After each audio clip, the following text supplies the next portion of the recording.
Avec G20 en maths, il n'y a jamais de problème, mais que des solutions.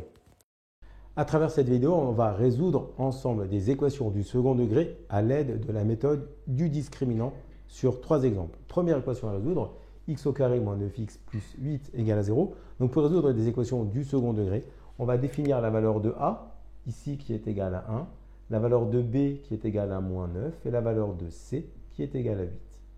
Donc en fait ici, une fois qu'on a les valeurs a, b, c, on va calculer le discriminant, donc delta qui est égal à b carré moins 4ac.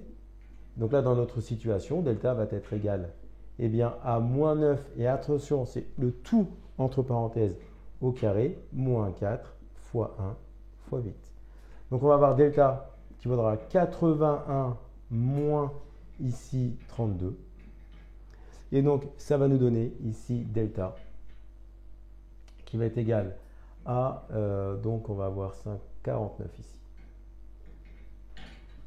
Une fois qu'on a notre delta qui fait 49, le delta il est positif. On est dans une première situation où le delta il est positif. Et lorsque le delta est positif, il existe deux racines réelles distinctes. D'accord? Donc il existe deux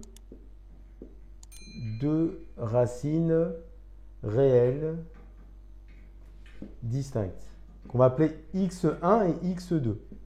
Donc le x1 se calculera avec la formule suivante. Moins b moins racine carrée de delta sur 2a.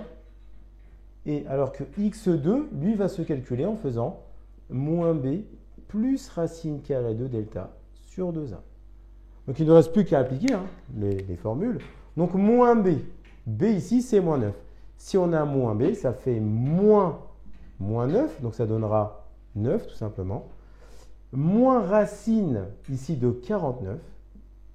Et divisé par 2 fois a, donc 2 fois 1. Donc au final, ça nous donne 9, puisque moins 9, ça nous fait 9, moins 7 sur 2.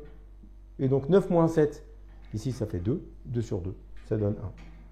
Pour x2, eh bien x2 c'est le même principe, c'est moins b, donc ça nous fait moins 9, mais plus racine carrée de delta, ici delta c'est 49, sur 2 fois 1. Donc on obtient 9 plus 7 sur 2. Et donc 9 plus 7, on va avoir 16. 16 divisé par 2, ça nous fait 8. Donc x2 va être égal à 8. Et donc les racines de notre première équation, donc les racines, ça s'appelle les solutions. Ça, en fait, c'est l'équivalent des solutions, parce qu'on est dans un polynôme du deuxième degré. Et donc les racines de cette équation sont 1 et 8. On applique maintenant la même chose sur la deuxième équation. Donc c'est une équation du deuxième degré. On définit la valeur de a ici qui va être égale à 2, la valeur de b qui va être égale à 2 et la valeur de c qui va être égale à 4. Donc en fait, on calcule le discriminant, donc le delta. Delta donc, qui est égal toujours à b carré moins 4ac, ça c'est universel. Delta égale, donc ça nous fait 2 au carré moins 4 fois 2 fois 4. Donc ici, delta va être égal à 4 moins 4 fois 4, 16, fois 2, 32.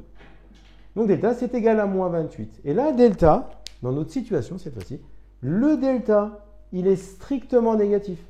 Eh bien, dans la situation où le delta est strictement négatif, il n'y a pas de racine réelle, il n'y a pas de solution. D'accord? Il n'y a pas de racine réelle. Il n'y a pas, si vous voulez, de solution. Pour ceux qui seront amenés à faire des maths expertes en terminale, on verra qu'il existe une possibilité, et ça c'est vu en terminale, mais en première, le delta étant strictement négatif, pas de solution, pas de racine réelle. Ça c'était le deuxième exemple.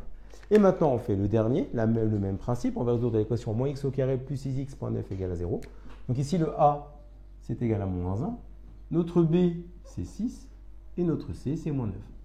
Donc on calcule delta, b carré moins 4ac. Donc ici, delta va être égal à 6 au carré moins 4 fois moins 1 fois moins 9. D'accord? Donc ça nous donne ici delta 36 moins par moins, ça donne moins. D'accord? Et 4 fois 1 fois 9 fait 36. Donc ça nous fait ici tout simplement delta qui est égal à 0. Et lorsque delta est égal à 0, eh bien il y a une seule solution.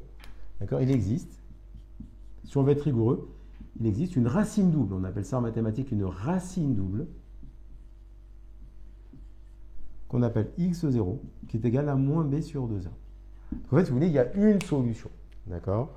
Donc, dans notre situation, x0 va être égal à moins b. B ici, eh bien, c'est 6. Moins b, ça nous fait moins 6. Sur 2 fois a, sur 2 fois moins 1, ça nous fait moins 6 sur moins 2. C'est égal à 3. Donc là, on vient de voir à travers cette vidéo comment résoudre des trinômes du second degré en termes d'équation. Comme tu as kiffé la vidéo et que tu veux des bonnes notes en maths, alors tu mets un pouce bleu, tu t'abonnes à notre chaîne, tu poses un commentaire, on y répond sans problème. Ensuite, on t'embarque avec nous sur gvaenmaths.com. Des exercices corrigés, des détails de ouf avec ça. Plus d'excuses pour pas avoir de bonnes notes en maths. Et bien sûr, rendez-vous sur nos réseaux sociaux.